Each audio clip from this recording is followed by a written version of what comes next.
In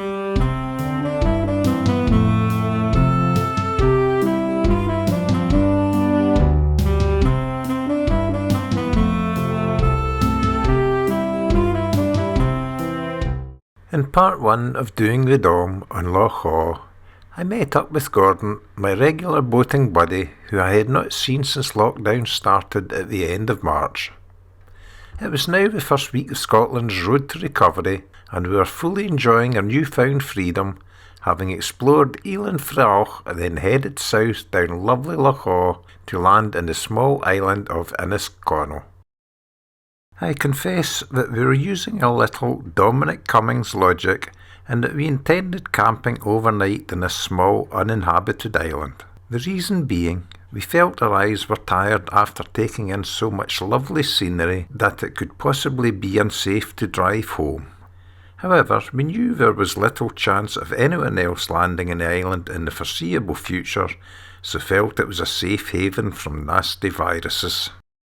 For many years, the island was a safe haven for Clan Campbell, who built Inchconnell Castle here around 1308. It's a far more impressive fortress than Castle Freoch, although it doesn't have the same royal connections as that castle has. I spent a happy half hour wandering through the ruins before clambering high onto the castle walls. It was a glorious warm day, with little to do except to listen to nothing but the silence of the landscape and the chirping of the birds. There were no noises of humans to be heard anywhere.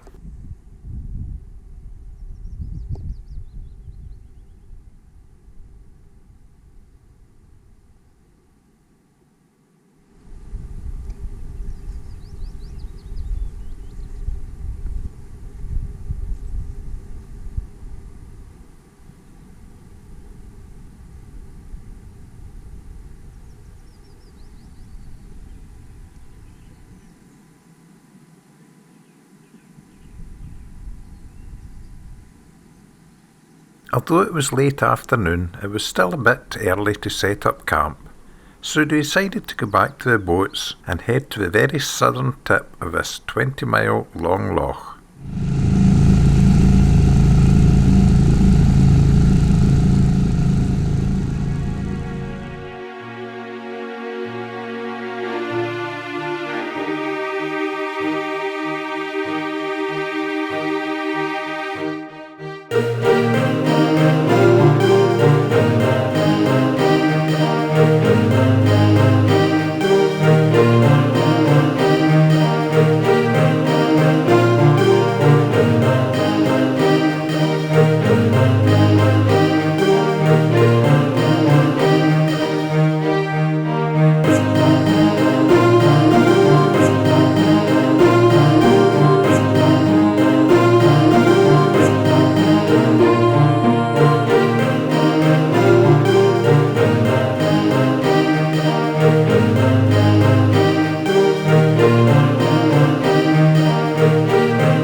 And at the end of Loch Awe we came across another ruin, Castle Finch, built by Mac McKeon in the 12th century, and not much survives of this castle.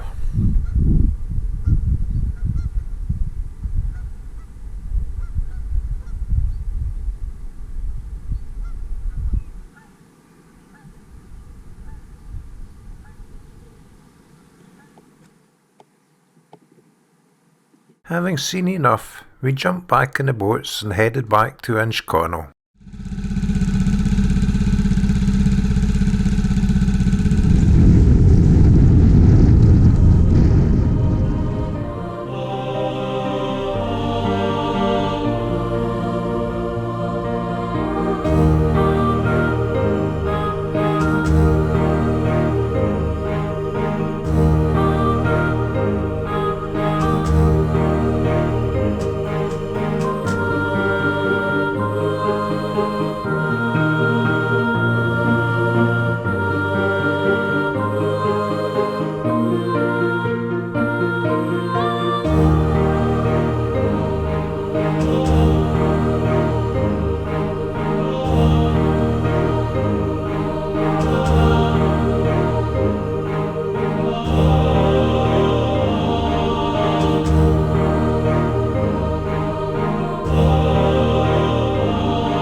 We landed and set up camp on the island. Then I settled down to a beef burger and salad washed down with plenty of tins of gravy.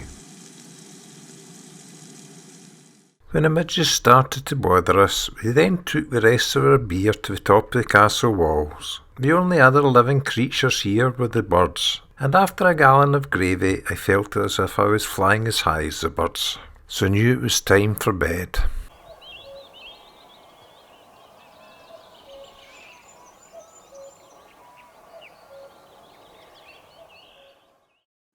We awoke around 8 to another lovely morning, and after a hearty breakfast we set off back up the loch.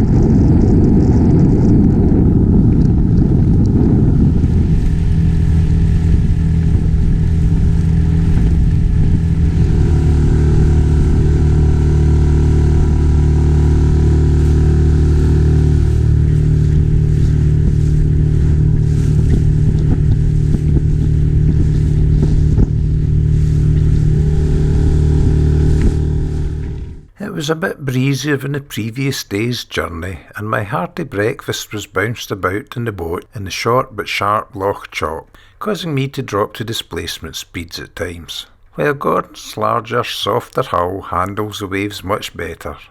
When we arrived back at the cars, I was sorry the adventure was now over.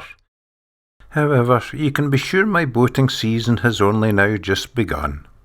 I will be avoiding busy beaches or launching near people's houses, out of respect to them, and also because I don't want to catch this terrible virus either. Stay safe everyone, and thanks for watching.